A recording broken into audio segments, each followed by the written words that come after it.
When we're exposed to EMFs, our bodies are electrical at the base level anyway. When we talk about signals that go from our brain or even at the cellular level, when we're exposed to those, what is happening, even at the cellular level or a little bit bigger? Well, what's happening first of all is these holes in our cell membranes, and so that's causing calcium leakage. And calcium, it needs to be in a very narrow range in the body to do all of the things that it does. And so that's changed. The calcium inside and outside the cell is no longer in balance because of these holes, because they're leaking out. In fact, they've done autopsies on autistic kids, and their brains show all this calcium imbalance throughout their brain. And so these electromagnetic radiations are, first of all, causing those holes. Then they cause oxidation damage. And that oxidation damage, it just raises havoc at the level of the cell. It's breaking our DNA. It breaks both single and double-stranded DNA. So the difference between these radiations and nuclear ionizing, the nuclear and X-ray and all that is called ionizing, and it breaks the DNA immediately. These radiations are slower as far as breaking the DNA. They vibrate the DNA until it finally does break. It still breaks, it just takes longer. And it's all cumulative. You know, they put the lead apron on you in the dental chair because ionizing radiation is cumulative. Well, this is cumulative too. So the people who find me who are sick like I was, I became very sick from electromagnetic radiation. I'm very sensitive to it.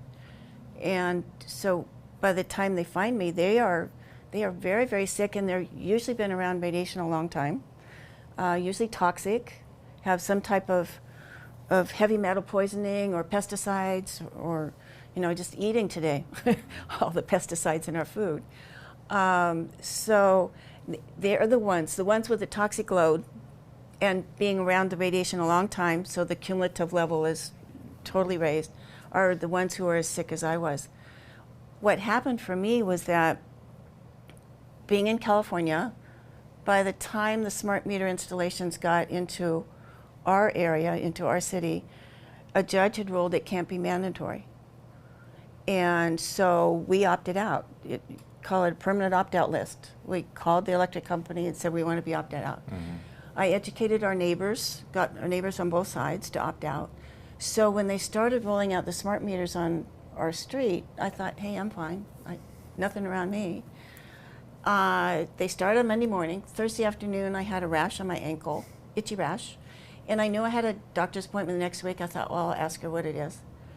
And in a week, the rash was all the way up my leg, totally solid up my leg. And she looked at it. She goes, well, it's some type of inflammation. It's not scabies. Mm-hmm. And she gave me some herbs to calm the skin down. It didn't help a bit. And in 30 days, I had a rash head to toe, head to toe. I could not pick up my cell phone. If I turned it on, I'd get itchy buddy sores erupting on my ankle within seconds. I couldn't be on a computer anymore, itchy buddy sores up my mouse arm. And I was only halfway through writing my first edition of my EMF Freedom radiation book, and I had to quit work. I couldn't work. Then I also found out that if I was around anybody's cell phone, it would feel like a sharp knife in me. Just horrible knives. 10 people, 10 knives. 100 people, 100 knives. I even quit going out in public because it was so painful. And if I walked near my neighbor's house that had a smart meter, knife, same sharp knife. And I found out about grounding. And grounding, I was going down to the beach, and there weren't smart meters along the buildings on the beach yet. I could lay on the beach and I'd feel better. I would recover. But then they started rolling out the smart meters on the buildings next to the beach. And I'd lay on the beach and start feeling the knife again. So I'm definitely electromagnetic sensitive. I've been on computers since they were invented. I've been a researcher, so I've been on them 12, 14 hours a day. Mm-hmm. When I have a book coming to publication, sometimes 7 days a week even. So I have been on the computers a lot. Plus I have a history of mercury poisoning. 15 years ago I almost died from mercury from a dental, from the fillings in my teeth. So I know I have this mercury. Half of the people who find me have a history of mercury poisoning too. They know they've been exposed to the mercury. And so what happens is that you open up all the cells, you open up the protective barriers, and that mercury's, you know, come on in, destroy me. I mean, literally that's what's happening with the electromagnetic radiation.